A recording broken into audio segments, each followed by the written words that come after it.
Hello à tous, hello mes phoenix, bienvenue sur ma chaîne YouTube et bienvenue dans ce 7e Reborn accompagné d'Axel. J'ai très hâte de vous le présenter. J'ai la chance de rencontrer Axel grâce à la Massif qui a créé un webzine où il traite de plein de sujets de vie différents, où il donne plein de conseils. Je vous recommande de faire un petit tour dessus. Et Axel, peux-tu te présenter? Merci en tout cas de me recevoir, de faire cette vidéo. Axel Aletrue, 29 ans. Et souvent j'ai l'habitude de dire que malgré mon jeune âge, j'ai eu plusieurs vies. Plusieurs vies, pourquoi? Parce que j'ai commencé par le BMX, où j'ai été plusieurs fois champion d'Europe et champion du monde, 3 fois exactement. Ok.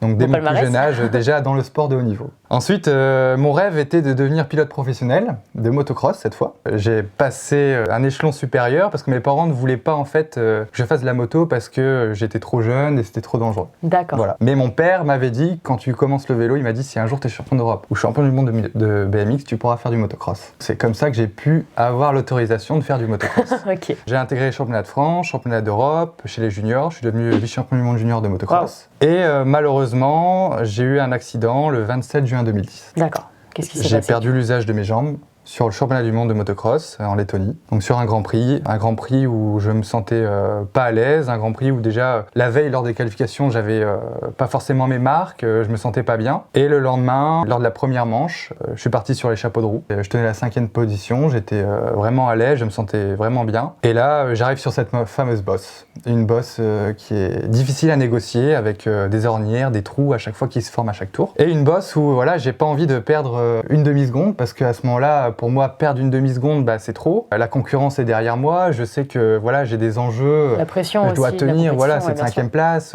J'ai fait un super départ. Voilà, on est dans l'adrénaline, on est dans la course. Je décide de ne pas lâcher les gars. Je prends l'appel du saut. À ce moment-là, la moto m'éjecte. Et là, j'atterris sur le bas du dos. Et là, je sens vraiment un grand crack dans la moelle épinière. Donc là, le bilan vraiment est sans appel. Tout de suite, je sens que je ne sens plus rien. Tu sens plus tes jambes. Je suis paralysé. Je sens que... On se dit souvent que ça arrive aux autres. Et là, je me dis, waouh, ça y est, c'est mon tour. J'ai eu la chance de pouvoir rester conscient. Donc ça a été quelque chose de très important parce que ça m'a permis tout de suite de pouvoir diriger les premiers secours qui sont arrivés sur place. Alors quand je dis secours, on est en Lettonie. Donc en Lettonie, c'est pas du tout les mêmes moyens que chez nous. Malheureusement, ils ne sont pas forcément habitué à ce genre d'accident. Je vois qu'il panique un peu et j'ai quand même tout de même réussi à garder mon sang-froid. Je pense que ça a été important parce que je savais que c'était un moment qui était crucial. Le transfert, c'était crucial parce que quand on se casse la colonne vertébrale, le moindre petit fragment, le moindre petit choc peut vraiment être dévastateur pour le restant de ses jours. Bien sûr. Ouais. Donc à ce moment-là, malgré l'accident, je reste vraiment concentré, j'explique au service de secours comment me manipuler. Et là, on m'évacue de la piste sur une planche de bois. D'accord. Donc là, forcément, stupéfié de ne pas avoir au moins un minimum. Voilà, un minimum pour le transfert. On me transfère ensuite dans une ambulance pareil, des années 90 voire 80. Où à ce moment-là, on me dit que je vais normalement être transporté par hélicoptère pour allier le terrain jusque la capitale Riga, à peu près en voiture 1h30, ce qui est trop. Mais malheureusement, il n'y a jamais eu d'hélicoptère. Ok. Il n'y a jamais eu d'hélicoptère. Je pense que voilà, ils ont menti. Tu penses sérieusement qu'ils ont menti? Oui, normalement, sur le règlement, l'hélicoptère est obligatoire. Décidément, sinon, les hélicos, ça ne nous réussit pas. Hein. Vous savez que moi, mon hélico, il a mis 4 heures à arriver à cause d'une guerre entre 2 bases d'hélicoptères. Toi, il est jamais venu. Voilà. Du coup, comment t'as rejoint l'hôpital? Alors, j'ai rejoint l'hôpital dans cette fameuse ambulance. Je ne vais pas vous faire un dessin. Les routes en Lettonie, c'est des chemins. Enfin, en tout cas, il y a 10 ans. Des nids de poules, c'est voilà, des routes qui sont très compliquées. Voilà, quand on se retrouve privé de ses jambes à 20 ans dans cette ambulance sans ses parents. Ouais. On ne sait pas où on va, qu'est-ce qui va se passer, mentalement c'est très dur. Mentalement c'est dur. Ouais. Est-ce que tu penses que le fait d'avoir été conscient lors de ton accident, ça t'a peut-être permis de mieux appréhender quand tu es inconscient? Tu vois, tu te réveilles et on t'annonce potentiellement, peut-être si tu ne le sais pas encore, que tu as perdu l'usage de tes jambes. En l'occurrence, toi tu l'as su tout de suite. Ouais. Ouais. Le fait de tout de suite avoir senti que mes jambes ne fonctionnaient plus, je savais que c'était très grave. Mentalement, on se prépare au pire. Ouais, c'est ça. Voilà. Le fait d'arriver à l'hôpital, leur expliquer vraiment mon ressenti, ce qui ne fonctionne pas, c'est toujours un plus de pouvoir, avant de partir pour me faire opérer, d'expliquer un petit peu la situation, c'est super important, quoi. Ok. Et du coup, tu es arrivé à l'hôpital en Lettonie. Donc en Lettonie. Ils t'ont opéré sur place? Opération dans, je pense que c'était à peu près 3 heures après l'accident. D'accord. Très important, en tout cas dans la colonne vertébrale, quand on se fracture la colonne vertébrale, il y a un œdème qui se propage. Au plus vite on est opéré, au mieux sera la récupération. Tout de suite on m'a opéré et de toute façon il fallait obligatoirement me stabiliser afin de pouvoir après prendre l'avion pour rentrer en France. Une opération qui s'est tout de même bien passée en Lettonie. Mais voilà, la Lettonie, j'en garde un souvenir difficile parce que les soins intensifs en Lettonie, c'est compliqué. Mes parents ne pouvaient pas venir me voir, c'est la législation en Lettonie. Ok, Donc, à travers la vitre. Voilà. Wow. Ok, ça a dû te faire plaisir de retourner en France. Donc j'avais qu'une hâte, c'était de pouvoir rentrer à la maison. Et au bout de 3 jours, j'ai un avion qui a été affrété pour le rapatriement. Pour la petite anecdote, tout se passe bien, on me transfère dans... C'était un petit jet privé qui était pour l'occasion. Et pour l'occasion. Pour l'occasion, ma seule... j'ai eu la chance de voyager en jet privé. Durant le vol, il y a eu un problème. L'avion est un peu tombé en panne où il y a eu un système de refroidissement qui ne fonctionnait plus. L'avion a dû ralentir et a failli devoir s'arrêter en cours en Allemagne d'urgence pour réparer le problème. Ok. Donc j'ai cru que j'allais jamais arriver en France. Finalement, t'es arrivé en France? Sain et sauf. Ah, sain et sauf. Je suis parti au CHR de Lille. Ok. Donc pour vraiment avoir un avis, l'avis des médecins voilà, en France, chirurgien, savoir plein de questions déjà me traversaient la tête. Dès que le chirurgien est rentré dans ma chambre, je lui ai dit, docteur, est-ce que je vais remarcher un jour quoi? Ok. Et là, silence, aucune réponse. Je repose une nouvelle fois la question. Je lui dis, docteur, mais dites-moi vraiment, quoi. Est-ce que je dois accepter cette situation? Est-ce que je vais devoir me battre? Pendant combien de temps? Est-ce que je vais récupérer, oui ou non? Et là, le médecin, il me dit que voilà, il ne sait pas quoi. Il me dit que malheureusement, il ne sait pas si je récupérerai un jour ou pas, mais en tout cas, il me dit qu'il peut me réopérer pour essayer d'enlever l'œdème qui s'est propagé dans cette colonne vertébrale pour espérer encore une meilleure récupération. D'accord. Donc une nouvelle opération encore. Et après, je suis parti direction la rééducation. Rééducation, ouais. Voilà.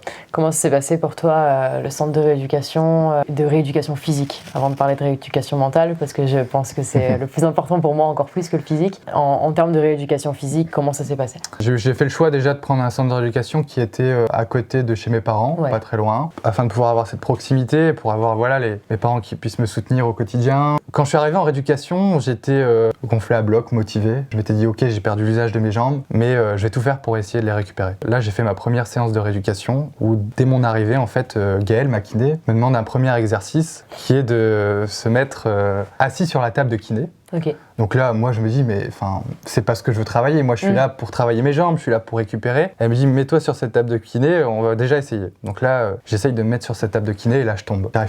J'arrive pas à tenir assis. Si tu remets un peu le contexte... T'es sportif de haut niveau quand même. Voilà, je sportif de haut niveau. Très bien, t'inquiète. J'étais gymnaste et je comprends très bien. Du jour au lendemain, tu comprends, hein, alors que tu fais des performances extraordinaires, du jour au lendemain, tu te retrouves à ne pas tenir assis sur une table de kiné. Et là, tu dis, mais quoi? Comment je vais faire? Je repars plus bactère, quoi. Moi, j'avais l'impression, ce que je dis souvent, d'être... après, moi, j'ai fait du coma et tout, tu vois, mais moi, j'ai vraiment eu l'impression de redevenir un gosse. À l'âge de 16 ans. Et que tout le monde était toujours autour de moi. Pour tes petits soins. Alors, je sais pas toi comment tu l'as vécu, mais je pense qu'il y a déjà une forme de résilience là-dedans. Ouais, bien sûr. Il fallait accepter la situation pour pouvoir avancer. Et du coup, tu tenais pas assis sur cette table de kiné. Là, je me suis dit, ok. Et comment on en vient aujourd'hui à ne pas être en fauteuil roulant, Axel? Alors, beaucoup de boulot. Beaucoup de boulot, 2 ans de rééducation. 2 ans de rééducation. Chaque jour, 7 jours sur 7. Je suis passé par différentes étapes. Déjà, après cet épisode, justement, où j'avais du mal à tenir assis, déjà, le premier objectif, c'était déjà de tenir assis en équilibre. Donc, ça a été un premier pas, si je peux dire un premier pas. Après, j'ai eu l'occasion de pouvoir me mettre debout dans l'eau. Et en fait, un jour, ma kiné, Gaëlle, est venue me voir en me disant, écoute, Axel, cette fois, j'ai envie de te mettre debout, mais entre les barres parallèles sur la terre ferme. Je connais bien.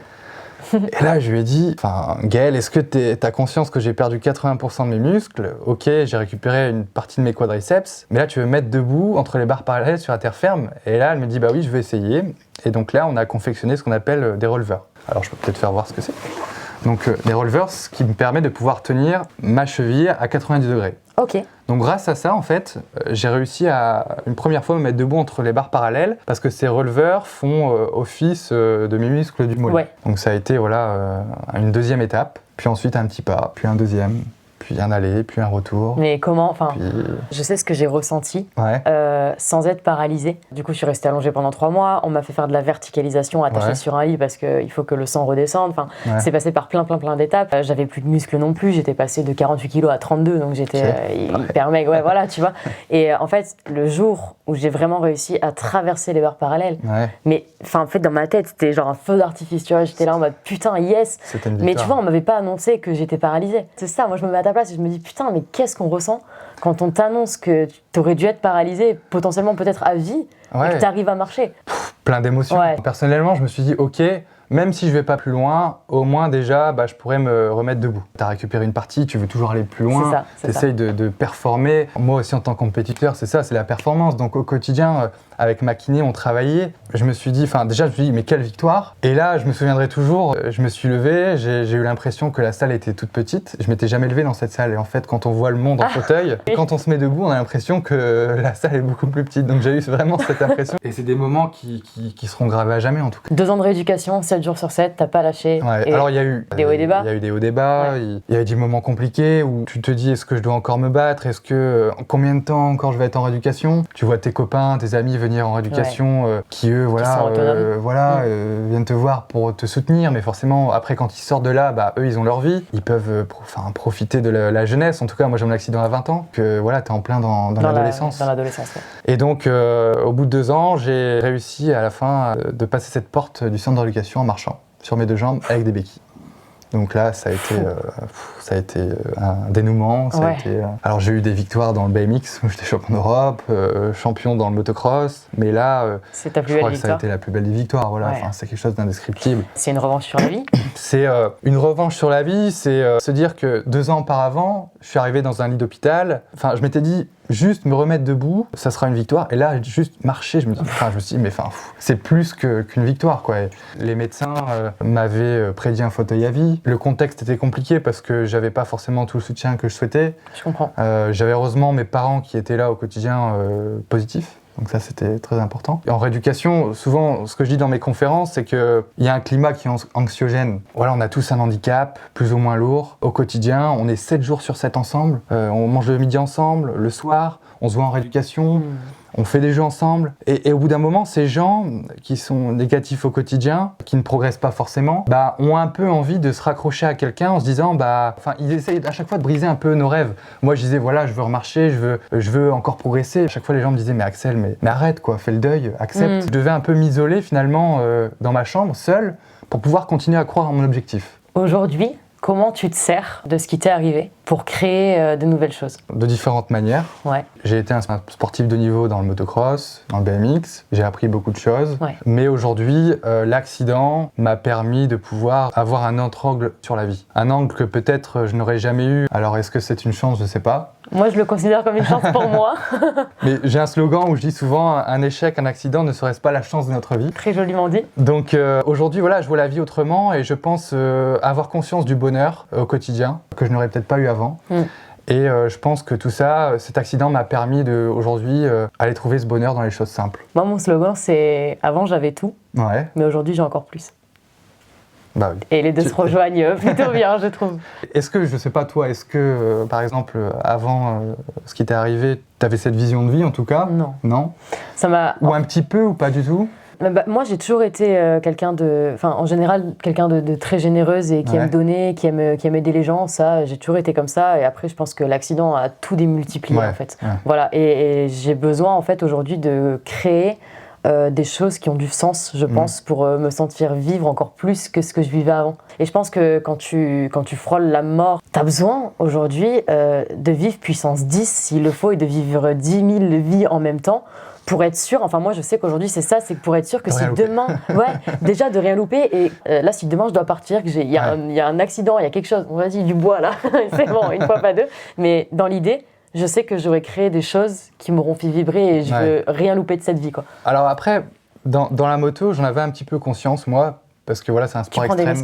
et on prend des risques. Et j'ai eu des copains qui ont des accidents très graves. C'est vrai qu'après l'accident, voilà, tu démultiplies ça au quotidien. Dans tous les aspects de ta vie. Et aujourd'hui, moi c'est pareil, ma nouvelle mission de vie, c'est voilà, démontrer que derrière l'impossible se cache, impossible. Ouais. Tu vois, quelque chose de, voilà. Et on est tous capables finalement de le faire au quotidien. Mais malheureusement, parfois on doit être confronté à des accidents ou des maladies pour aller rechercher ses ressources. J'essaye de démontrer qu'on ne doit pas passer par là pour aller rechercher ses ressources. J'essaie de parler de la même chose, donc je leur dis qu'on n'a pas besoin de frôler la mort pour réaliser l'importance de la vie. Ouais. J'ai eu cette impression après mon accident aussi d'avoir pris, je vais pas te dire le chiffre, un certain nombre d'années dans la figure, tu vois, je me suis réveillée pas avec le même âge. À ton avis, quel âge t'avais quand tu as eu ton accident et quel âge tu as eu juste en reprenant un peu conscience de tout ce qui s'était passé? Quand j'ai eu mon accident, j'avais 20 ans. Ouais. Et quand t'es sorti de tout ça, et quand je suis sorti de son accident, j'avais 22, mais dans ta tête, je pense que dans ma tête et niveau maturité, je dirais 35. Ouais, voilà, c'est ça. 35, ouais. Alors tu prends un coup de vieux dans le bon sens, je dirais. Tout de suite, on passe dans une dimension qui est complètement différente et on a d'autres envies et le fait d'aller peut-être se bourrer en boîte de nuit, c'est quelque chose qui passe après, quoi. Ouais, carrément, on n'y pense même plus et on se dit mais pourquoi? Quel est l'intérêt? Il y a d'autres choses auxquelles je pourrais profiter aujourd'hui, quoi. Exactement. Comment on fait pour surmonter le regard des gens, d'après toi? Alors comment on fait? Si j'avais la clé, si j'avais la clé, je la donnerais. C'est un travail au quotidien, c'est difficile. Donc forcément, tu es confronté au regard des gens, mais je me suis dit, ok, est-ce que je dois m'empêcher de vivre par rapport au regard des gens? Et je me suis dit, non, aujourd'hui, comme tu l'as dit, on connaît l'importance de la vie et je veux plus perdre de temps. Ça peut être dur pour un jeune qui sort du centre de rééducation, qui est fusillé du regard. Si mentalement, il n'est pas prêt à accepter ça, le jeune, il est brisé. Oui. Et après, il va passer le reste du temps chez lui. Chez lui, enfermé. Combien de cas Beaucoup. Je pense que c'est très important de pouvoir dédramatiser tout ça au quotidien pour démontrer que, ok, les gars, vous avez un accident, mais regardez, on s'en sort, on peut rebondir, on peut réaliser des choses extraordinaires, on peut se reconstruire. Et même s'il y a quelqu'un qui te regarde de travers, c'est pas grave, quoi. Vas-y. Moi, ça a été ma manière de surmonter le regard des gens. Ça a été de me dire qu'en fait, quelqu'un me regarde, mais que je vais pas potentiellement savoir ce qu'il pense de moi, tu vois. Ouais. Et c'est aussi quelque part Instagram qui m'a aidée parce qu'aujourd'hui, je suis pas mal suivie sur les réseaux sociaux. Et en fait, aujourd'hui, quand on me regarde dans la rue, j'ai tendance à me dire qu'on me regarde parce qu'on m'a reconnue grâce à la télé ou grâce au réseau, plutôt que parce que j'ai des cicatrices. Et quelque part, ce schéma-là m'a vachement aidée et m'a amené à cette conclusion qu'en fait, demain, quelqu'un va te regarder dans la rue parce que, je sais pas, il aime bien ta doudoune, il aime bien ta casquette, ou peut-être parce qu'il t'a reconnu en tant que champion de BMX, tu vois ce que je veux dire? Et que potentiellement, il va pas fixer sur ton handicap. C'est clair. Est-ce que quelque part, faire ce que tu fais sur les réseaux, j'ai vu que tu faisais des conférences, j'ai vu que tu parlais sur les réseaux sociaux, c'est une manière pour toi aussi de démocratiser un peu ce que c'est que d'être paraplégique, que d'être handicapé en tout cas? Moi, à chaque fois, je me dis, quand j'étais dans ce lit d'hôpital, c'était en 2010, et je me dis, mais si j'avais eu l'opportunité de pouvoir suivre quelqu'un qui m'inspire au quotidien... Putain, on dirait moi qui parle, c'est trop drôle. Tu l'aurais fait. Ouais, le monde aujourd'hui a besoin de modèles, de leaders. Exactement. Alors moi, être en avant, c'est pas pour la gloire ou que ce soit, mais c'est pour démontrer aux gens qu'on peut le faire, quoi. Rien n'est impossible, et puis à travers ces réseaux sociaux, ça peut aider le petit jeune qui a eu l'accident, ça peut m'aider aussi moi, tout ce qui a été accompli depuis le début, parce que quand on regarde dans le fil d'actualité les anciennes photos et comment on évolue, c'est important. C'est une nouvelle mission de vie. Et je pense que tu as raison, sincèrement, je pense qu'on a besoin aujourd'hui de transmettre ce qui nous est arrivé, pas pour donner l'exemple, peut-être pour le montrer. Je dirais que c'est peut-être pas la même chose. Après la rééducation, je me suis lancé à un défi qui était d'aller aux Jeux paralympiques de Rio 2016 en natation. Ça a été un premier, toi ça a peut-être été Instagram, moi le premier rebond en tout cas, ça a été le sport. Le fait d'avoir fait de la natation en e-sport, déjà j'étais 12 fois champion de France, ça m'a permis d'intégrer l'équipe de France, voyager, rencontrer de nouvelles personnes. C'était quelque chose d'extraordinaire et aujourd'hui j'encourage vraiment les gens à se reconstruire aussi via le sport parce que c'est un vecteur qui est social, de se reconstruire aussi physiquement. Pour moi ça a été une part très importante. C'est quoi tes prochains objectifs sportifs? Parce que du coup, il y a les conférences, il y a Instagram, il y a tout ce que tu fais un peu sur les réseaux, mais t'es un sportif dans l'âme. Je peux 2020. J'ai envie de te demander depuis tout à l'heure. Hashtag Je peux 2020. Est-ce que tu peux nous expliquer? Alors, l'idée du hashtag Je peux 2020 est née l'année dernière. J'avais envie de revenir dans les sports mécaniques technique pour rouler avec les valides. Même objectif de démontrer que rien n'était impossible. Et donc je me suis lancé le défi de faire le Dakar 2020 en voiture. Une aventure extrême, exceptionnelle. Ça n'a pas été facile, déjà de rassembler le budget. Et finalement, on a réussi à trouver des partenaires, à avoir des pilotes aussi qui m'ont accompagné. Et on a créé le team #JePeux2020. On est parti au Dakar dans l'objectif déjà de terminer. Et c'est chose faite. C'était là il y a une semaine. Voilà. 12 jours de course. Okay. On a réussi cet objectif d'arriver au bout et surtout de performer parce que j'ai gagné ma catégorie en véhicule standard. Ouais. Énorme. Ouais. Un beau palmarès ça commence à... sur le sport là. J'adore les défis. Ouais. Enfin, valide, non valide. On a tous des challenges personnels, professionnels, au quotidien qui nous animent. Et c'est ça qui fait qu'on ait envie de se lever tous les matins, quoi, pour ses enfants, pour sa famille. Il faut qu'on ait un challenge. Tu l'appuies où, tu penses, toute cette force ? C'est une question un peu bateau qu'on me pose souvent quand je fais des interviews, mais c'est vrai. Qu'est-ce que tu dis, toi ? Souvent, je sais pas. Et que, en fait, pour moi, mais c'est vrai, et qu'en fait, pour moi, si tu veux, j'ai pas l'impression d'avoir fait un truc extraordinaire, puisque pour moi, j'ai l'impression que c'était vraiment ancré et qu'il fallait que ça se passe comme ça dans tous les cas.